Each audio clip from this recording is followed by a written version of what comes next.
Hey you guys, welcome back to the channel. If you're new here, my name is Jeff. My name is Jeff. Today I'm here to say you were right. I thought about this after I made that video last week. I uncovered this really cool semiconductor stock and I was about to make this video and tell you guys all about it. And then I read the Berkshire Hathaway letter to shareholders. Warren Buffett wrote it. And in essence, he said that, hey, if you find a great stock, you would be crazy to tell everybody about it because they would buy it and then they would drive up the price so that if you wanted to buy it, it would be super expensive. He said doing that would kind of be like finding gold and then giving all of your neighbors a map to find it. So what I did was I read your comments and I thought about them and I realized you guys didn't want to know like which stock I found or which company I learned about that I thought was great. What you told me is you would just like to know how I do this. Like, how do I go fishing? How do I figure out or make the decisions that help me choose stocks? So just at the outset here, this is not financial advice. I'm not telling you guys how to invest. I'm just showing you kind of what I do. I'm gonna make a screencast, you know, like when you capture your computer screen. I'm gonna do that today and I'm gonna upload it to YouTube today. So if you're new to this channel and you haven't subscribed yet and you wanna see that, then definitely subscribe. That way you'll get a notification when I make this video. And you know, today I just noticed when I looked at my flipping through the apps, you know, I was looking at my stock app, that today's portfolio happens to be doing pretty darn well. And the top performer in the portfolio is Photronics, which is ticker PLAB. By the way, that's not the stock that I was talking about the other day. But this is a company, and this is a cool example that I was going through this big universe of stocks trying to find out which 10 I'd invest in this year. That's what I've done this year, is 10 semi-stocks. And Photronics came up as it kind of passed through all my filters. I have 7 filters that I use, which I'm going to talk about. But Photronics made it through, and one of the things is it's a very small company. It's between $1 billion and about $7 billion in market cap, so it fit the size of the companies I wanted to invest in. And it's in this niche where not a lot of people do photo masks, and they happen to be really, really good at what they do.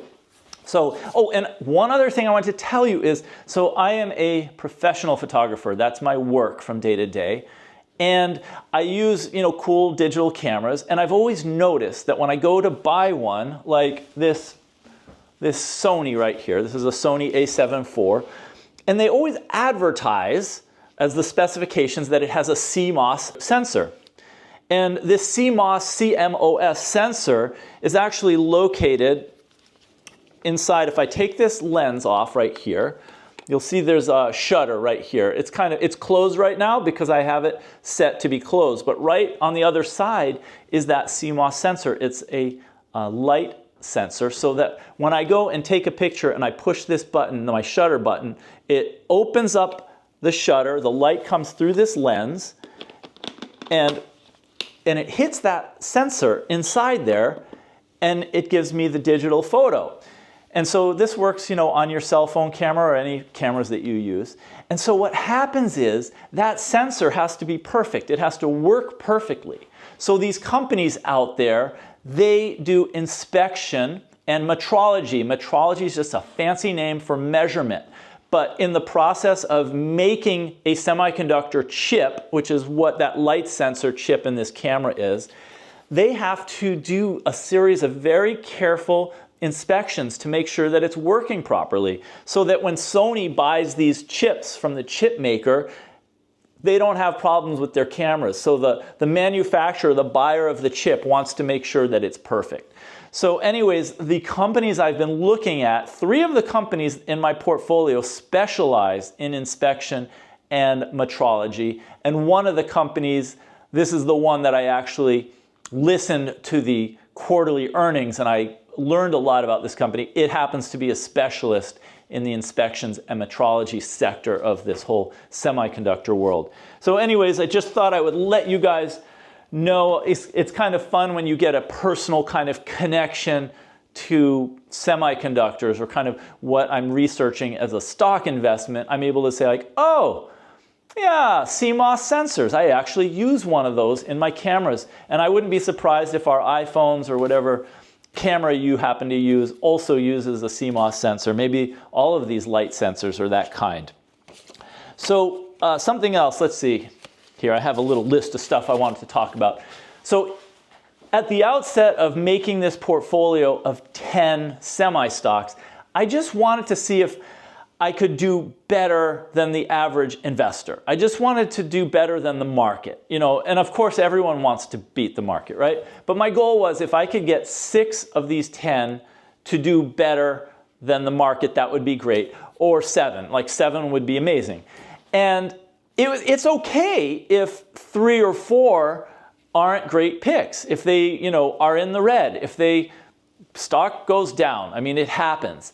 And for me, this is hard to swallow because I'm really used to, like, you know, you want the number to go up, always up. And if it goes down, you feel bad, like, oh, why did I make that mistake? But semiconductor investing, at least for me, has been more about, you know, trying to get a few companies that do really, really well. Like if a few of these stocks do phenomenally well, I think they're going to offset all the ones that happen to be, you know, turkeys and they lose. So anyways, it's kind of strange to not focus on the ones that go down. I know earlier this year, one of my stocks was down in the red and I was really bummed out about it. It was Aspen Aerogels. And then they just had a really good earnings release. They had a good earnings announcement and things are going well with the company, and you know, it like shot back up. But for a while, it's just something in the brain of the investor, I suppose, that looks at the one that's the loser and gets really kind of frustrated at that. But I think, you know, what you have to keep in mind, the whole portfolio achieves the objective of being, you know, outperforming the market, then that's a good thing. So I'm going to share a little quote that I learned from Jim Simons, who's one of the greatest living stock market investors or trader, whatever you want to call him. He's run Medallion Fund for years, which is the most successful hedge fund. And he quoted Lenny Baum, who's a friend of his, and he said, Lenny said, "Bad ideas is good. Good ideas is terrific. No ideas is terrible." So as I've approached semiconductor investing, my goal is to just get as many ideas for stocks as I can initially. So I came up with about 25 different stock ideas, maybe a little bit more than that. And my goal has been just to simplify this, just to take it from 25 and cut it down to 20 and then to 15 and then to 10. And the way I do this is just I make a watch list. I just have it on my phone. I'll use an app like Robinhood or Stock Tracker app or whatever, and I just create a watch list. And then over the course of the next couple weeks, I learn as much as I can about these companies. And then I'll be looking at, say, 2 of them, and I'll say like, oh, which one is better? Which one has a better balance sheet? Which one has stronger earnings? Which one has a CEO that seems talented and has integrity? And if this one looks a little bit better, then I'll just discard this and I'll keep this. And then I'll just bring over another stock and I'll just look at these 2. And I'll say, do I like this one or this one? And it's just weighing. I think all of investing is just comparing things and trying to figure out, trying to learn as much as you can. And when you feel you have an edge because of the reading and the research and your learning, then you feel a little bit more confident in the investments that you make. So again, I'm just sharing with you my own process, and it's not investing advice, but what I'm going to do is make this video later today. I'm going to do the screencast, and I'm just going to lead you through the 7 steps that I use to help me make an investment decision. And you will be able to use this to do your own fishing in the future rather than me just hand you a fish and say, hey, this is the one I like. You will be able to apply these 7, or maybe you'll come up with your own.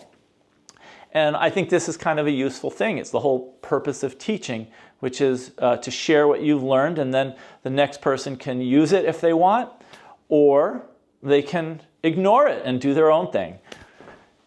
Chinese proverb, teachers open the door, but you must enter by yourself. So what I hope to do is to open the door to my own experience with investing and making a portfolio and how I do it. But you have to enter, if you want, by yourself and make investing your own. So thanks for watching this video today. Hope you liked it. Let me know if you have any thoughts or comments about it in the comment section. Like it, hit the like button if you haven't already. And if you want to catch the video that I'm going to make a little later today, then make sure you're subscribed. You'll get a notification, and then you will get to see my screen capture that I'm going to make and upload to YouTube later today. Thank you so much for watching, and I will see you in the next video.